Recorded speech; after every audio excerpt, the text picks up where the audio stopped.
Yes, mga kapuso, nandito pa rin nga po tayo ngayon sa Command Center ng Metro Manila Development Authority para ipakita sa inyo yung latest dun sa patuloy na pagpapatupad o muling pagpapatupad ng No Contact Apprehension Policy o NCAP ng MMDA. At sa ilalim nga po ng NCAP, lahat ng lalabag sa mga batas trapiko ay mahuhuli sa pamamagitan ng mga kuha ng CCTV o yung closed-circuit television cameras na meron ng artificial intelligence na makikita ninyo sa likod ko, yung mga screens po na yan, nakatutok po dyan at namamonitor dito ng mga tauhan ng MMDA yung iba't ibang mga lansangan sa buong Metro Manila kung saan merong mga CCTV at bahagi ng NCAP.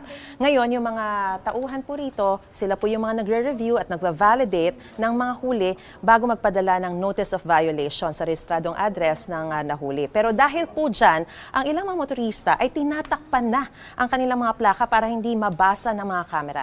Mga kapuso, sinasabi po natin, bawal po yan Pwede po kayong pagmultahin. Bukod po dun sa violation nyo, ay magdaragdag pa kayo ng multa dahil nga po dun sa pagtatakip ninyo, yung deliberate na pag-conceal nitong plaka ninyo para hindi kayo mahuli. Dahil at some point talaga mahuhuli pa rin kayo ng MMDA. At posible po kayong pagmultahin ng 5,000 pesos at suspindihin pa ang inyong lisensya. Tiniyak naman ng MMDA na may paraan pa rin yan para mahuli ang mga motoristang gumagawa nito. At may mga traffic enforcer pa rin naman daw na pwedeng humuli sa kanila ng pisikal. Paalala ng MMDA, exempted ang mga emergency vehicles sa NCAP tulad ng ambulansya, fire truck, basta sila ay rumeresponde sa totoong emergency. At para malaman pa ang mga karagdagan detalye sa pagpapatupad ng NCAP ay makakasama po natin live ngayon dito sa Command Center ng MMDA si Sir Gabriel Go, ang head po ng Special Operations Group ng MMDA. Magandang umaga po sa inyo. Maurice. How are you? Yes, sir. Good morning. Una po sa lahat, magbigay na po kagad tayo ng update.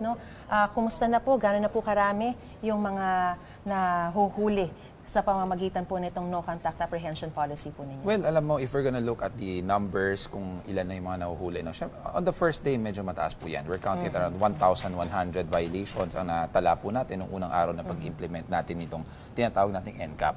But as the days goes, on the second day, on the third day, and up to this day, bumababa ang numbers. So with that, with that said, with those figures that we are seeing, nakikita natin na unti-unti nagkakaroon ng pagbabago. Oo, so mas nagiging aware sila, conscious. There's this awareness. Tumututok sa kanila kahit hindi nila physical nakikita. Alam mo, Maris, it's not just about yung panghuhuli.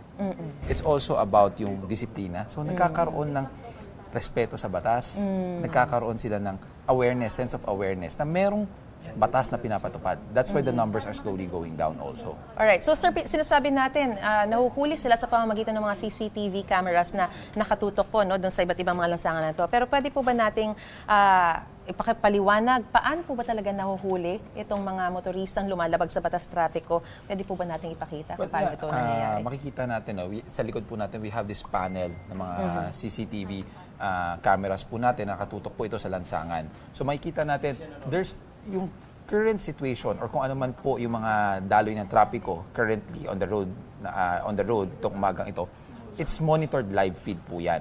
And once na meron po tayo nakitang mga violations, ito po ay nakaka-capture ng ating mga AI cameras. So once it's captured, we have a team here na sila rin po yung nagka-capture, sila rin po yung nag-check.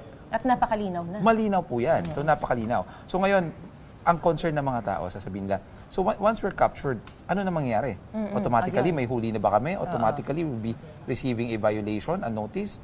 Meron pa po tayong ginagawang validation. There's a review and validating process. So hindi nakakatagal yun? Hindi po. Ano yan? Once na-capture po yung isang violation or isang violator, automatically, ito po ay napapadala dun sa susunod nating team, a group of personnel po natin, na sila naman ang nagva-validate. Kung itong huli na to ay valid nga ba? Or itong huling ito is we have to invalid because of certain aspects na kung saan tulad po, case in point, yung mga nagkakaroon ng issues when it comes to emergency vehicles. So automatic po yan na once na meron po tayong nakita na meron pong lumabag sa batas, definitely to be captured. But then again, on certain aspects like mga emergency, nag-giveaway po tayo sa mga emergency vehicles, ito po ay nire-review at binavalidate muna natin. Pag nakita ng validating and reviewing team natin na itong violation or yung paglabag ay hindi naman po dahil the driver just wants to violate at merong certain measures kung bakit siya, let's say, Or tumagos. circumstances Yes, na mga circumstances. nag-lead para mag-violate Yes. siya. Ito po ay ini-invalidate naman natin. ini-invalidate. So there's still a review process and a validating process. And gaano katagal? Kasi yung unang ni-report, mga in 7 days, matatanggap mo na. In 7 days ba matatanggap by snail mail? Kasi sa PhilPost daw yan na makikipag-ugnayan kayo. O, meron na bang chance na ite-text na lang yung motorista at marireceive niya na yung violation? Or merong app na silang pwedeng mapuntahan later on para doon na nila makikita sino yung nag-violate, ano yung violation nila, at doon nila makocontest? Tama po kayo. Actually, marami tayong mga developments upcoming, no? Because ang ano natin dito is not just about apprehension. We also have to deliver the service to the people. So no matter what we are doing, gusto pa rin natin yung ease of service to the people. So within 7 days, yes, matatanggap niyo po ang inyong notice of violation. But then again, meron po tayo mga proseso na upcoming. So tulad na sinabi mo, magkakaroon tayo ng app. So there's a development upcoming.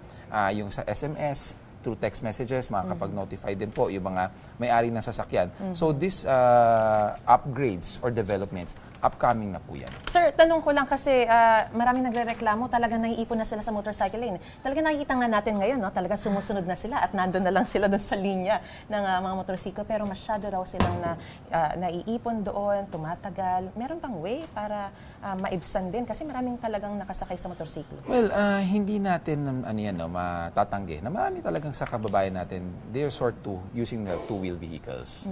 Pero kung titingnan po natin, sa pagmamonitor po natin, hindi naman po ganun ka hirap yung proseso ng paglalakbay nila dito sa ating exclusive motorcycle lane. It's just that, ang nakikita po natin dito, yung time frame of adjustment.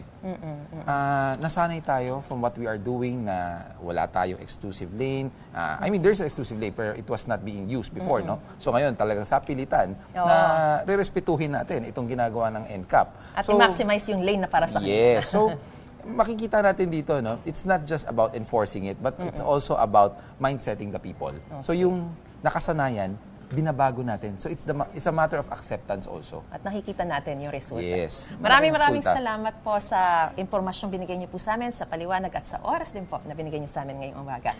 Sir Gabriel Go, ang head po ng Special Operations Group ng MMDA. Thank you, sir. Walang anuman po at magandang umaga po sa inyo. Magandang umaga po.